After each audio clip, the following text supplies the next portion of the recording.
Welcome to Magnificat.tv News, dedicated to bringing the news of the Church. Today is Wednesday, September 4th, 2019.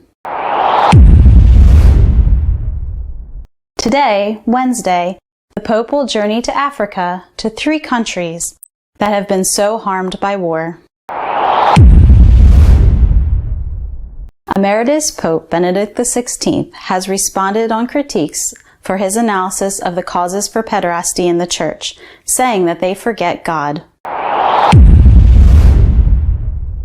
After the verdict from the appeals court ratifying his conviction of pederasty, Cardinal Pell has appealed to the Australian court.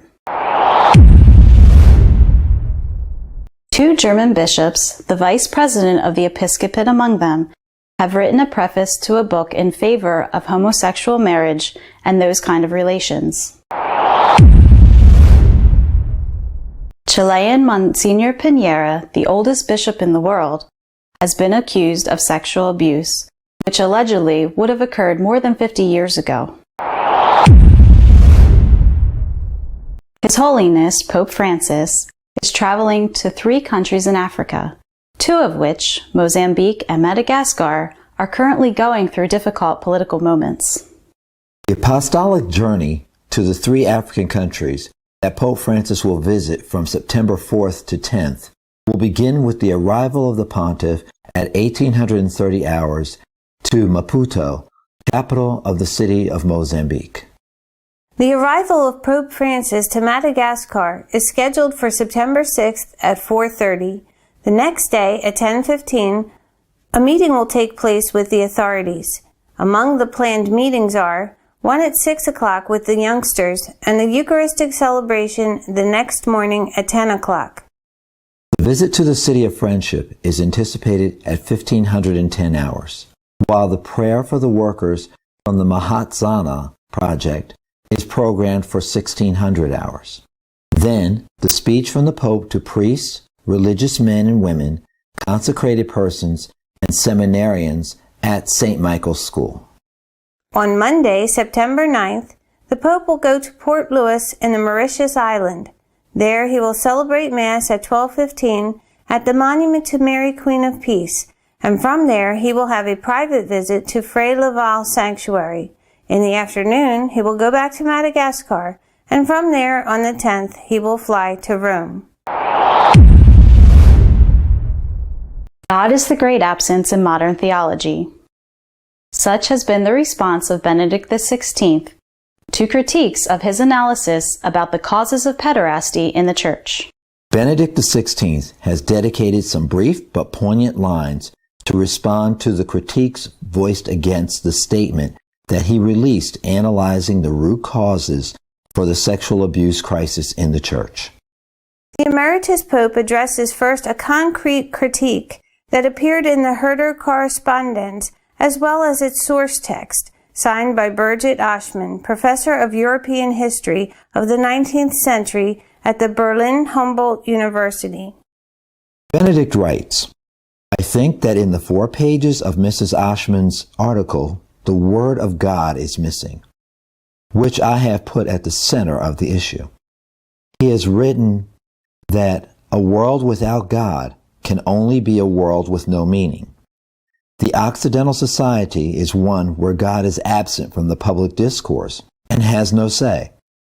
Because of that, it is a society in which the measurement of humanity gets lost more and more." The Pope adds, "From what I can see, God is completely absent in the majority of the reactions to my contribution, and therefore, what I wanted to highlight as the key point of the issue is not debated." Benedict XVI concludes, "The fact that Aschmann's article ignores the main part of my argument, as have done the majority of the reactions that I know of, shows me the severity of a situation where the word God often seems to be left out of theology." Cardinal Pell continues to proclaim his innocence, even after the confirmation of the conviction of his abuses. He will appeal in the Australian Supreme Court. Cardinal George Pell has decided to appeal his conviction for abuses in the Supreme Court of Australia after the ruling against him by the appeals court. From now on, the first thing is to clarify if such an appeal is admissible to proceed.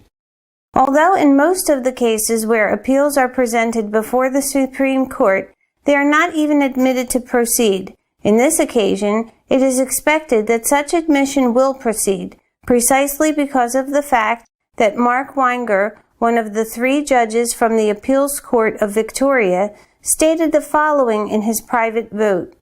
Having into consideration all of the evidence presented during the trial, and having deliberated a lot about this issue, I find myself in the position of having genuine doubts about Pell's culpability.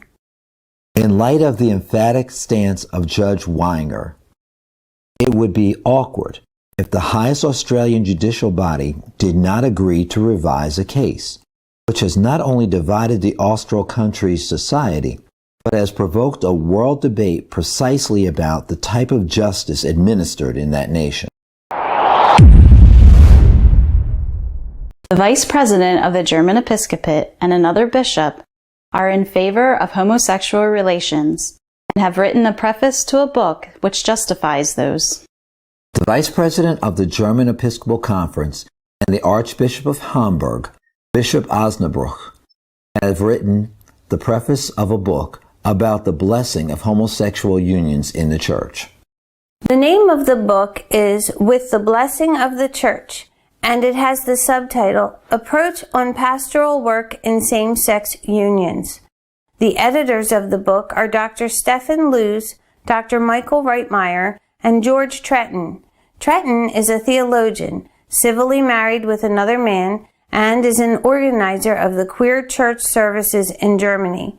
Luz and Reitmeyer are in charge of the diocesan educational academies from the Osnabrück Diocese and the Hamburg Archdiocese. Among other articles, there is the one from Stephen Gertz, who during the 2015 Bishop Synods debated about family and declared that homosexuality shouldn't be condemned anymore because times have changed. He even got to propose that homosexual unions could have a sacramental character. Chilean Monsignor Piñera, the oldest bishop in the world, has been accused of sexual abuses which allegedly would have occurred more than 50 years ago. Monsignor Bernardino Piñera, 103 years old, Emeritus Archbishop of Serena in Chile, is under investigation for alleged sexual abuse to a minor, which would have been committed more than half a century ago.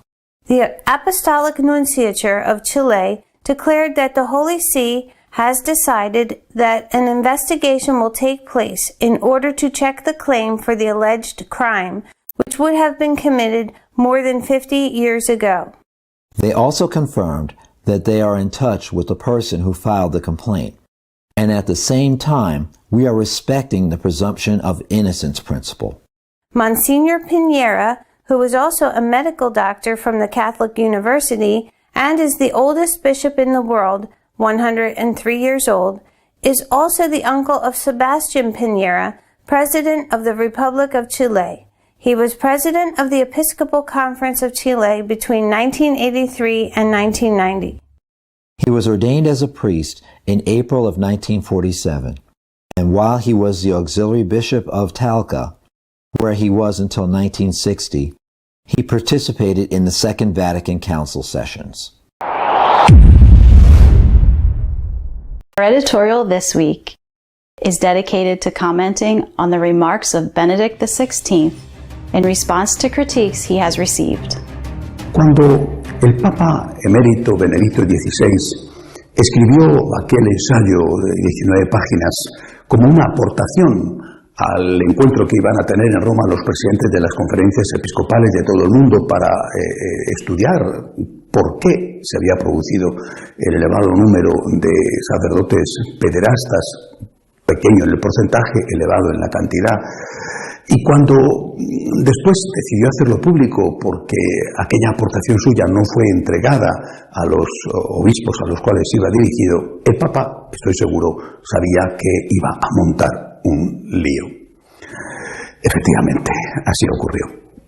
Primero le criticaron vociferantes aquellos que quieren verle callado o incluso creo yo que quieren verle muerto. Y después vinieron los que entraron al fondo de la cuestión y rebatieron sus opiniones. Unas opiniones que eran sencillas, decía el Papa. En primer lugar, a partir de los años 60 se produjo el hundimiento de la teología moral. Se produjo una crisis de formación en los seminarios con la creación de unos lobbies y ahí se produjo, importante, el nombramiento de obispos elegidos entre aquellos que querían una aplicación del concilio en ruptura con la tradición e incluso con la propia palabra de Dios, sino entre aquellos que querían aplicar el concilio en continuidad con los 2000 años de historia precedente, incluidas las enseñanzas del Señor. Como consecuencia, decía en aquella aportación el Papa Benedicto, como consecuencia la Iglesia se dejó contaminar por ese espíritu del 68 de qué bonito es el amor y el sexo libre. Y como consecuencia se produjeron no solamente los abusos de pederastia, sino también otro tipo de pederastia que el Papa emérito denunciaba, que era aquella que se ejercía de forma intelectual, de forma moral, contra los pequeños, y hablaba no solamente de los pequeños heredas, sino de aquellos laicos, la mayoría que no tienen una preparación teológica y que han sido influidos negativamente, han sido contaminados por una mala enseñanza por parte de muchos sacerdotes. El Papa no solamente señalaba las causas y las consecuencias, sino también señalaba el camino. Decía, hay que volver a Dios, hay que respetar la Eucaristía y hay que aplicar el concilio en continuidad con la tradición. Bueno, ese era el mensaje, aquella aportación del Papa a la reunión de los presidentes de las conferencias episcopales, y eso, repito, fue rebatido. Ahora, en una brevísima intervención, el Papa emérito ha vuelto a decir que de esas críticas ha pasado olímpicamente de todos aquellos que no le quieren oír y que incluso, repito, algunos posiblemente consideran que estaría mucho mejor muerto. Ha pasado de todos ellos, no ha entrado a defender el derecho a hablar, sino que ha hablado de los que le criticaron en el fondo, en la cuestión que él opinaba. Y dice que en todas esas acusaciones o en todos esos rebatimientos a sus opiniones, y citaba el caso de una teóloga alemana que ha escrito 4 páginas sobre ello, dice que no aparece ni una sola vez la palabra Dios, cuando, insiste, ese era el tema, esa era su aportación. Hay que volver a Dios, y no aparece entre sus críticos ni una sola vez la palabra Dios. Yo me pregunto, ¿se puede hacer teología, que es la ciencia sobre Dios? ¿Se puede hacer teología sin citar a Dios? Ya no es teología, es una ateología, antiteología o una ateología. Ateología, el estudio de los ateos. ¿Tiene sentido una iglesia sin Dios? ¿Qué es esta nueva iglesia que están queriendo construir si no tiene como referente a Dios, a Jesucristo, a sus enseñanzas? ¿Tiene sentido esta nueva iglesia? ¿A dónde quieren conducir al hombre? Ellos se sienten muy molestos con Cristo, no solo molestos con el Papa Benedicto, con el Papa San Juan Pablo II, no, se sienten muy molestos con Cristo. Cristo les perjudica enormemente. Entonces quieren hacer una ruptura total, repito, no solo con 2000 años de tradición, sino también con la palabra de Dios y con nuestro Señor y con San Pablo. Les molesta enormemente porque lo que quieren es hacer una nueva iglesia dócil al mundo, una nueva iglesia sometida al mundo, una nueva iglesia a la cual el mundo no le critique porque es políticamente correcta. Pero esta nueva iglesia no es ya la iglesia de Jesucristo, porque es una iglesia sin Dios. Nosotros somos pecadores y lo sabemos, pero sabemos que el camino de la santidad es muy difícil y que sin Dios no somos capaces de recorrerlo. Somos pecadores, pero no somos herejes, es decir, somos conscientes de que solamente podemos tener esperanza confiando en la misericordia de Dios, pero que la misericordia de Dios alcanza a todo aquel que se la pide. Y no se la pide a aquel que no es consciente de que la necesita, de que no es consciente de que es un pecador. Estos, los de la nueva iglesia, critican y acusan de fariseos a todos aquellos que hablan de la tradición y de la palabra de Dios. Son unos fariseos, dicen, pero no, porque los fariseos tenían confianza en sí mismos y en su salvación, porque confiaban en que el cumplimiento de sus obras, sus meticulosas prescripciones legales, les garantizaría el cielo. No le debían nada a Dios, lo compraban a base de cumplir sus numerosas normas litúrgicas. Bueno, pero al menos que ellos cumplían normas. Estos consideran que de haber cielo, en lo cual ya no creen, de haber cielo va a ir todo el mundo allí por un solo motivo, porque no hay pecado. Han suprimido el concepto de pecado. Se olvidan de aquello tan sabio que recordó Dostoyevsky.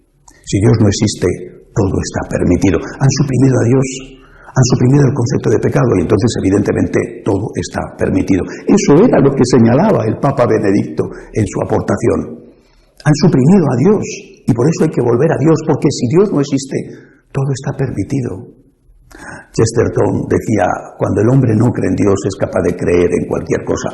Yo le añadiría, no solo es capaz de creer en cualquier cosa, sino también de hacer cualquier cosa. Somos pecadores, pero somos conscientes de que sin la ayuda de Dios no podemos hacer el bien. De que sin la ayuda de Dios saldría todo lo malo que hay dentro de nosotros. Sin Dios seríamos muchísimo peores de lo que somos. Hay que volver a Dios. Esa es nuestra esperanza. Una iglesia sin Dios es una iglesia que no tiene sentido, es una iglesia llamada a desaparecer. Una iglesia con Dios será una iglesia en dificultades porque está formada por personas que somos pecadores, pero será una iglesia que cree en el poder de Dios, en la gracia de Dios y que tendrá una posibilidad de sobrevivir en un mundo tan difícil como el nuestro. Hasta la semana que viene, si Dios quiere. If you wish to be up to date on the news happening in the church, please follow us at www.catolicosonline.org. We will see you in 2 weeks, God willing.